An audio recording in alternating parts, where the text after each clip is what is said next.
Olá para você, está começando o conteúdo extra desta sexta-feira. Hoje é 31 de outubro de 2025. Eu tenho o prazer e a disponibilidade de tempo da psicóloga Adriana Poteschi, que vai falar sobre a questão da morte no próximo dia 2 de Finados, que a gente vai homenagear os fiéis defuntos. Adriana, boa noite, muito obrigado por ter aceito o convite, disponibilidade de tempo. A gente vai falar de um tema que pode parecer um pouco complexo, né? A questão da morte. Como que você trabalha? A gente sabe que um dia vai chegar o nosso momento, mas como é que é para trabalhar com as pessoas, principalmente nesta data do próximo domingo? Veja que coisa, né? Você inicia dizendo de ser um tema complexo. Não deveria ser complexo, não é, Eduardo? Porque a morte deveria fazer parte daquilo que é normal na nossa vida. Então, essa forma de vermos a morte como estamos vendo já mostra o quanto nós estamos negando ela, como essa nossa sociedade tem negado esse fato que deveria ser tido como normal, porque é normal. Antigamente, as pessoas morriam em casa, Eduardo. Então, eram os filhos que faziam a última barba daquele pai, né? Do corpo daquele pai. Eram as pessoas, a esposa, enfim, que vestia o corpo. E hoje em dia, não, as pessoas morrem sozinhas em uma UTI. Então, sim, esse tema, ao invés de ser elaborado, ele se torna complexo. Dentro de um consultório, justamente por toda essa nossa sociedade não saber lidar com esses sentimentos, dentro de um consultório de psicologia, a morte, em alguns momentos, será tratada como um trauma. E acho importante nessa entrevista nós termos essa visão do que é a dor normal, que é a morte vai causar, e o que é uma dor de um trauma, onde aquela dor me incapacita de permanecer, que eu seja aquela pessoa que sou. Antes da morte da pessoa que eu amava, né? Obviamente, se a pessoa está em sofrimento, é porque se trata da morte de uma pessoa que para ela era muito importante, de um referencial. O trabalho mais difícil de um psicólogo é tentar convencer a pessoa que é um fato que vai ocorrer com todos, todo ser vivo, ou você vê ainda que tem uma certa dificuldade da pessoa também aceitar essa realidade?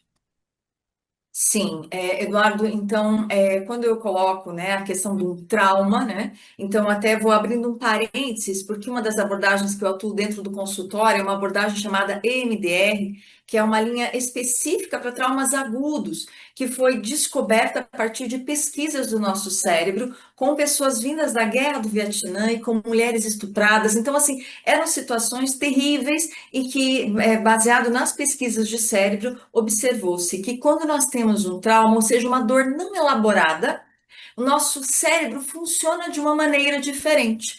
Então, é como se a gente criasse uma neurorede isolada dentro do cérebro com tudo que se interliga àquele trauma. Então, vamos imaginar uma morte que não foi elaborada da forma ideal. Então, tudo que se interliga, ou seja, o chamado da UTI, aquele médico que me tratou mal, aquela última frase que não foi dita antes da pessoa morrer. Então, tudo vira essa neurorede isolada que altera o funcionamento do trauma. Qual é a grande descoberta dessa abordagem? Quando se tem, então, esse cérebro disfuncional, tá? Parte do nosso córtex pré-frontal fica sem sinapses cerebrais. Eu sei que agora eu falei um pouco difícil, mas é importante esse parênteses. Por quê? Porque uma das premissas dessas descobertas é que o nosso cérebro trava as memórias positivas.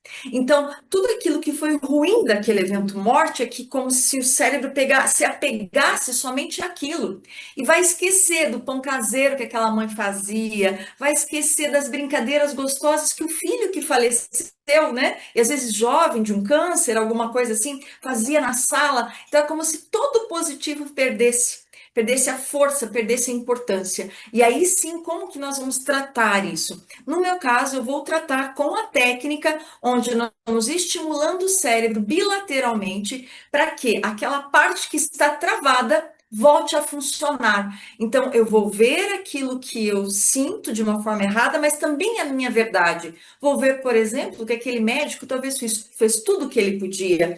Então, assim, eu vou elaborando então, mecanicamente ali, né, no sentido neuroquímico, que cérebro direito e cérebro esquerdo voltem a funcionar. Então, literalmente é uma cura, porque há uma modificação no funcionamento do cérebro. Então, é essa forma que eu vou trabalhar dentro do consultório, né?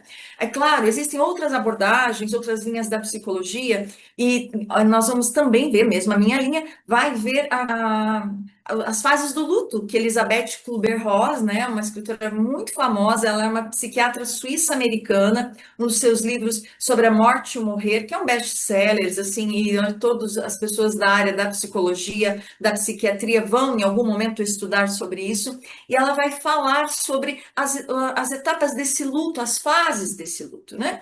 E uma dessas fases é a negação, né? Então eu iniciei falando que a sociedade está negando a morte, né? Eu encontro estudante de psicologia do professor Clóvis Amorim, que ainda atua na PUC Paraná, né? Eu tenho a honra de ter sido aluna dele, e ele era um baita de um pesquisador, né? E uma equipe, nós fomos para o cemitério, onde nós víamos o tempo em que as pessoas ficavam diante do caixão, o tempo que ficavam ali rezando no túmulo. Então, era uma pesquisa assim, muito numérica, muito estatística. E a pesquisa nos desmontou quando nós chegamos para os cemitérios. Imagina, todas as jovens, muito jovens, né? Olha, está tendo um velório, e nós ficamos muito felizes, né? Porque aí poderíamos presenciar, anotar, observar. Só que nos desmontou porque quando nós chegamos lá era um caixãozinho branco pequeno, né, de uma criança. Aquilo assim acabou com a nossa pesquisa. Então veja, porque a gente nega, né? Quer dizer, como se tudo fosse. Mas não, quando a gente se depara com aquela dor da morte, ou seja, que te desinstala, né? É difícil a gente digerir aquilo. Então, uma das fases é essa negação. E essa negação pode acontecer pelos parentes, pode acontecer pela pessoa que está doente antes mesmo da morte. Né? Então, o médico disse que é fase terminal, mas eles negam aquilo, sejam os parentes ou a pessoa, e perdem um momento muito bonito, que é de falar sobre a morte.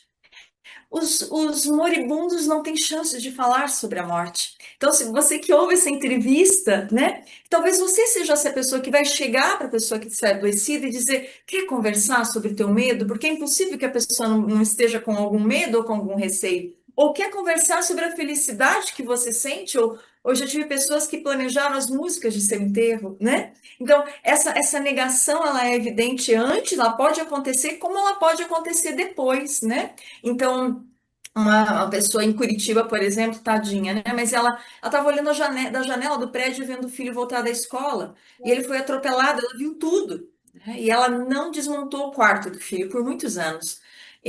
A jaqueta ali largada, o tênis largado, né? Então, eu nego aquilo, é como se ela estivesse o tempo todo esperando que aquele filho voltasse, né? É, uma outra fase bem importante dessas fases do luto é a raiva. E aqui é forte dizer isso, né? Mas eu já tive pacientes que tinham raiva de quem morreu, né? Uma paciente que o marido se suicidou, ela falava assim, né? Quando eu morrer, encontrar em algum lugar, não sei onde for, a primeira coisa que eu vou fazer é dar uma surra nele, né? Assim, né? Quer dizer, por que que você fez isso? Me largou aqui sozinha com os nossos filhos, né? Uma outra pessoa também que o marido morreu numa mesa de cirurgia por conta de uma cirurgia plástica, assim, que ele queria ficar mais bonito, e ele morreu, infelizmente. Deixou ela com 5 filhos, e ela tinha muita raiva dele, né? Então imagina que é a culpa dele, né? Você pode ter raiva da equipe médica, como eu mencionei, pode ter raiva de si mesma, por que que eu não amei mais, né? E às vezes atrás da raiva de si tem a culpa, pode ter muita raiva de Deus para as pessoas religiosas. Eu rezei tanto e você não me atendeu, né? Inclusive, um neurocientista muito renomado, Bessel van der Kolk, ele identificou há poucos anos atrás, né? Como um nome mesmo, a sensação de abandono de Deus. Então, Deus me abandonou, né? E foi identificado justamente com pessoas que vieram de guerras, de terrorismo, de catástrofes, e é uma dor aguda. Ele identifica como uma das piores dores, porque a pessoa perdeu as pessoas que amava, né? E ainda se sente abandonado, então, por Deus, né? Então, e a gente vai tratar disso isso no consultório, porque é um trauma. Se sentir abandonado por Deus vai se transformar num trauma, né? É, a raiva, às vezes eu jogo a raiva no cônjuge, o filho morre, e eu vejo casais que se separam diante da morte de um filho, por exemplo, né? Porque pensam que a culpa é do outro, que não levou no médico que deveria. Uma outra etapa da fase do luto é a barganha, a negociação, e aqui é perigoso, porque eu digo, eu vou parar de beber, e se eu parar de beber, para a pessoa, ela não vai morrer. Né? E aí ele para de beber e a pessoa morre, né? Também assim a barganha, vou rezar tantos terços, ou vou fazer meditação tantas horas, para que nem se isso não acontece, eu tento negociar com Deus, tento negociar comigo mesmo, né? E isso pode ser sofrido quando a pessoa morre. A outra etapa é a depressão e a culpa, né? Quer dizer, a depressão pode estar vinculada com a culpa, e aqui existe aquela diferenciação que dizíamos no começo da entrevista, onde existe uma depressão que todos vão sentir, todos, é uma tristeza, a pessoa que não sentir nada é estranho, né? Só que aqui talvez algumas pessoas no dia da morte não vão sentir a depressão, tá? Porque talvez já viveram a tristeza antes, né? Então elas vivenciaram aquela tristeza, conversaram com aquela pessoa que podia morrer, no caso das pessoas que eram doentes, então elas já elaboraram isso antes. Então, quando acontece a morte, elas estão mais em paz, né?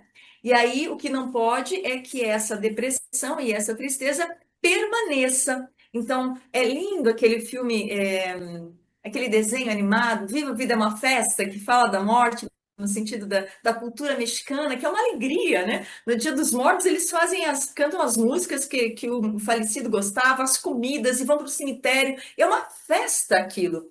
Então, quando eu saio da tristeza, eu deixo a tristeza lá para trás, né? E começo a viver o momento presente, considerando que nesse momento presente essa pessoa deixa as coisas positivas e eu vou viver essas coisas positivas, eu acho que é bem importante. E aí eu saio da dor irreal, trago as coisas positivas para cá, isso vem para cá.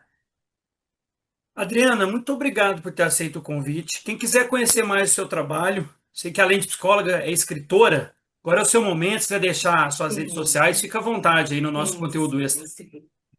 Isso mesmo, Eduardo. E é claro, né, inevitavelmente a última fase do luto é a aceitação, né? A aceitação dessa grande dor, né? Mas onde, como eu dizia, eu trago as coisas boas que vieram das pessoas que faleceram, e eu faço disso uma festa e eu não fico presa a tudo aquilo. Então, que nesse dia de finados, né, as memórias positivas venham à tona, e essas memórias positivas, com certeza, fazem parte de um processo de cura, né? Vou mencionar também sobre os traumas no livro Cura dos Sentimentos em Mim e no Mundo, que é da Paulinas. Então, se encontra na Paulinas, também pelo meu site, mas pela Paulinas tudo facilita, né? Aqui eu tenho também pela Canção Nova, Vencendo os Traumas que Nos Prendem. Então, também aqui existe um capítulo específico sobre luto. Tem um dos pequenininhos aqui, A Cura dos Sentimentos em Mim e no Mundo, Papai e Mamãe Brigaram. Esse daqui vocês pedem pelo site, está com o selo Recriar, de uma outra livraria, de uma outra editora. Mas assim, foi uma alegria, Eduardo, né, estar com você. O Instagram é Adriana Poteski. Esse Poteski é complicado, né? Mas assim, é Adriana Poteski. Vocês me acham fácil no Instagram, né? E também no consultório, na bio tem o telefone, que é 41 em Curitiba, para quem precisa de um atendimento presencial, não é? Então, 41 998594242, não é? E também realiza os atendimentos online, a técnica pode ser aplicada também de forma online. Então, se você tem essa morte como um trauma, como algo que te faz sofrer, busca ajuda porque isso pode destruir um casamento, isso pode destruir a tua vida. E se você inverter a ordem, se você tivesse morrido e visto o teu marido aqui sofrendo, teu filho sofrendo, e como você se sentiria se pudesse ver isso? Não sei como isso é, né? Mas então de se colocar nesse lugar assim, de se eu tivesse sido primeiro, eu ia querer que as pessoas que ficarem, que eu amo, fossem plenamente felizes, né? Então vamos lembrar dessa frase assim: viva, a vida é uma festa, e é muito curta essa festa da vida. Adriana Potessi foi a convidada desta semana aqui no Conteúdo Extra. A todos uma excelente semana. Independente da sua fé, creia, a vida venceu a morte. Então, a todos uma excelente semana. No próximo mês de novembro, a gente dá início aí ao Conteúdo Extra na sexta-feira que vem. Tchau, tchau. Obrigado, viu, Adriana? Obrigada.